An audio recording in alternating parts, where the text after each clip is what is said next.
Qardaş soruşur ki, Quran-ı Kərimi öpmək olarmı?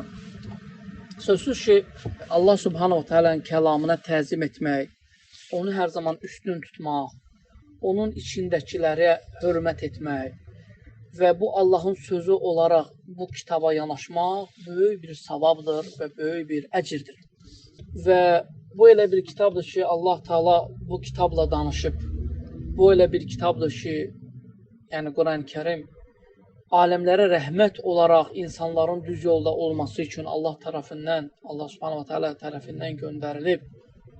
Və sözsüz ki, Quran-ı Kərimi sevmək, Quran-ı Kərimə hörmət etmək, Quran-ı Kərimə əməl etməklə olur.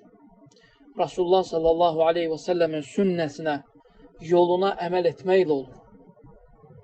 Quran-ı Kərimdə, Quran-ı Kərimin içində olan qayda qanunlara əməl etməklə, onları yaşamaqla və yaşatmaqla və onları insanlara təbliğ etməklə olur. Əsl sevgi budur. Əsl sevgi budur. O ki, qaldı insan Quran-ı Kərimi öpmək istəyirsə əgər, yəni biz sələflərin və ya sahabələrin həyatına baxdıqda onlar Quran-ı Kərimi öpməyi ona ittiba etməklə edirdilər. Tabi olmaqla, yaşamaqla. Ona görə əgər sən Quran-ı Kərimi öpmək istəyirsənsə, Quran-ı Kərimə tabi ol.